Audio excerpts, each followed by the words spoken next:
This is Outnumbered, and I'm Melissa Francis. Here today is Harris Faulkner. We have Katie Pavlich, Town Hall editor and Fox News contributor, Leslie Marshall, syndicated radio host and Fox News contributor, and joining us today, Pete Hegseth, Fox and Friends Weekend co-host and author of the upcoming book, American Crusade, and he is outnumbered. Leslie, let me ask you about these states that are begging for money now in this new legislation. I hear Governor Cuomo talking about, using words, he said, you're starving the states, they can't reopen, saying that he didn't get a dime of the last round of money, when in fact, if you look at the legislation, our state got $7.5 billion roughly, even though he says New York got nothing.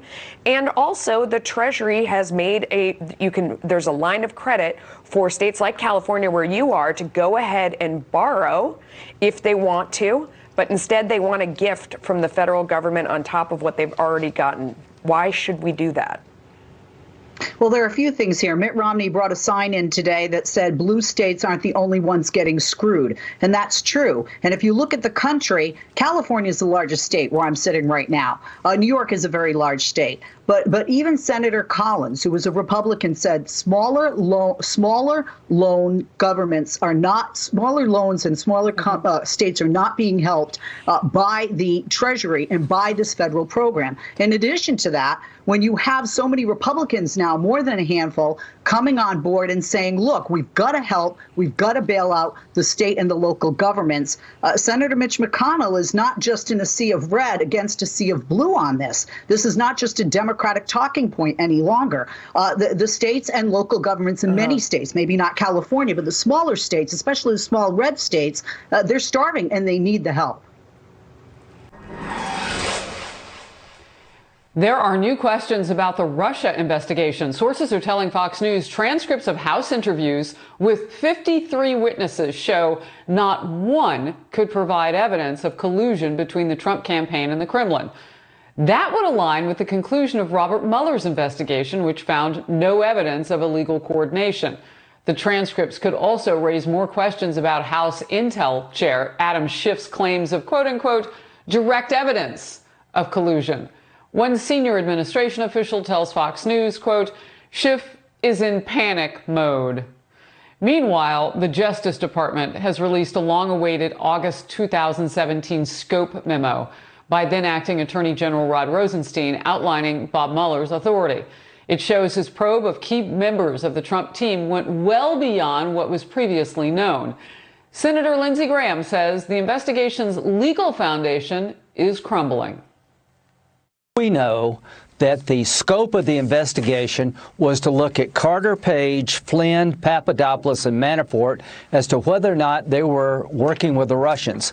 Now, this is in August of 2017. You nailed it. In January 2017, the subsource disavowed the dossier, and without the dossier, there's no warrant. Leslie Marshall, is there a reason for Adam Schiff to be said to be panicking at this point? No, I think he and other Democrats, and quite frankly, anybody on the Intel Committee, are proofreading, not panicking.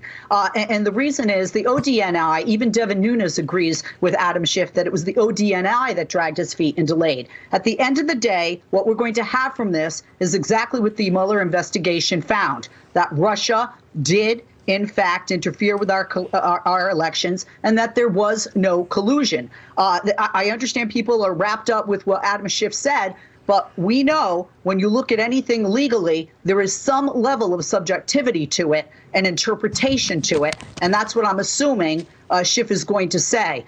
Is there anything legal or criminal in what he said? Let me step in there for just a second before I go to the rest of our panel here.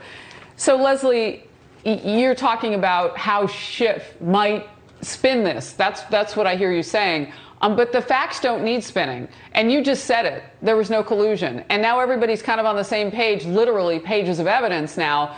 So Adam Schiff, is he in political hot water at this point? I don't think he's in political hot water at all. I mean, in addition to the fact that he said he is a leader within the Democratic Party. You don't think that's a problem? No, I think politicians say things and grandstand all the time. Is that what he's doing? Not necessarily. But no, I don't think he's in any political trouble at all within his party. Maybe Republicans want to paint it. It'll be a great headline, but he's certainly not going to lose the support of his district here in California. I'll tell you what a headline's going to be. House Minority Leader Kevin McCarthy today announcing the formation of a special select committee on the United States' relationship with China. For more than a year, both parties have discussed forming a bipartisan committee to oversee Congress's approach to China policy. But Democrats reportedly backed away in February amid disputes among leadership over which members would serve on the committee. And now they're reportedly concerned that China has become too politicized an issue. Despite that, Leader McCarthy says there is plenty for the committee to do. They will be looking at a wide range of China-related issues, including influence operations targeting the U.S., including our universities, think tanks, and media outlets, economic threats to our government and our allies, efforts to gain the technologically advantage, and role in the origin and spread of COVID-19. Katie, what do you think about this? Does it make sense to have sort of a clearinghouse for everything China? Yes, as long as it's not just a commission or a committee to sit around and talk about what China's been doing, but actually address the issues that the Leader McCarthy was laying out there. The China issue is massive, whether it is espionage in our universities, whether it's them stealing our intellectual property, their geopolitical ambitions around the world, their military ambitions. I mean, this is more than just dealing with the current crisis, and China has been doing this for decades now, and we've allowed them to infiltrate a number of our institutions in a way that's going to be very difficult to take back. The Trump administration has done a little bit when it comes, or actually a lot when it comes to getting Chinese propaganda newspapers labeled as foreign propaganda outlets in America. They've done things to look into the university system. So I'm glad to see that they're taking this more seriously, but I really hope that they can do a lot when it comes to actually getting China out of our major institutions and important businesses in this country. Sounds like a tall task, Leslie. What do you think? I'm in shock because I'm agreeing with Katie on this one to a degree. Look, the American people are sick, left or right, of all these committees, and our taxpayer paying for committees where they sit there and they talk about things we already know. We know that China is bad. We know that China gave out a lot of misinformation. But what we don't have, and Democrats should have a seat at that table, and I'm not happy with my own party for that, whatever their gripes. Yes, it's political. They don't like some of the people being picked for the committee, but they need to sit on this committee because they need to have a plan going forward. We can't, if there is a COVID-19 too, or if they're talking about now, if there are different types of viruses that are coming off of this mutation of this COVID-19, we can't rely on China for ventilators. We've seen what's happened. We need to bring our plants back to the United States. If we want to make America great again, as the president says, we need to make products in America again and support the products being made in America again so that we're not reliant on China. If you sit at the table and then you still go forward with a trade deal with China the way that we have looked at it in the past, and you just say they're a bad guy, but you continue to do business with them, that doesn't help the American worker. That doesn't help this country. And in the future, God forbid, we end up with a COVID-25, we're going to be in the same situation because I don't think China's going to change its ways. A zebra does not change its stripes. Yeah. Pete? Leslie, amen. I love it. Leslie, do you see politics playing a role in this at all? I mean, some of these governors making decisions that people don't like, we get that.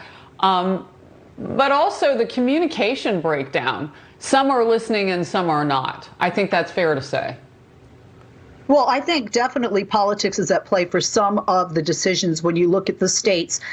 For example, both Texas and Georgia had spikes in COVID-19 cases and deaths and just went forward with reopening. People want to work, I get it, but there are laws. And if there is a law in your state or the section of your state that says you can't open your business right now, although I think jail time was an overreach, I don't think it's wrong to have a fine. Here in Los Angeles, there are hairdressers going to people's backyards to make money until they can open their salon, because they're going to be in the third or fourth phase of reopening here in the state of California. What are we doing if we say, look, don't open your restaurant, don't open your store, don't open your hair salon, and then we have leaders of the state saying, I'll pay your fine, et cetera. It sets a bad precedent. It's a bad message, which is we can pick and choose which laws we want to follow, when we have to remember the reason this was done was to save lives. We don't know if we're carriers. We still don't know enough about this COVID-19. We're not even 100% positive if you get it and survive, if you'll get it again. So I think have it was all sorts of thoughts about. A new Monmouth poll revealing more than a third of registered voters say they believe Tara Reade's sexual assault allegations against Joe Biden, while 32% say they are probably not true and 31% don't know. But despite that, the same poll also shows the presumed Democratic nominee still tops President Trump in a head-to-head matchup. Biden receiving 50% support among those surveyed, 9 points ahead of the president, who notched 41%. Leslie, do you believe in polls? After 2016, not necessarily. But I actually would believe these type of numbers, because you have about a third saying, I believe her, a third saying, I don't believe her, and another third saying, I really don't know. But at the end of the day, that does not always weigh into a voter's decision to elect somebody and to vote for somebody, as we saw in 2016. The president is not immune from these types of allegations. Nearly 24 allegations against him. He is sitting in the White House. So, and we saw allegations against Bill Clinton back in 1992. So this is nothing new, where people may say, I don't like the person individually or personally. I even think they may be guilty for this one crime, but I still will cast my vote for them. And it's not always just within their party.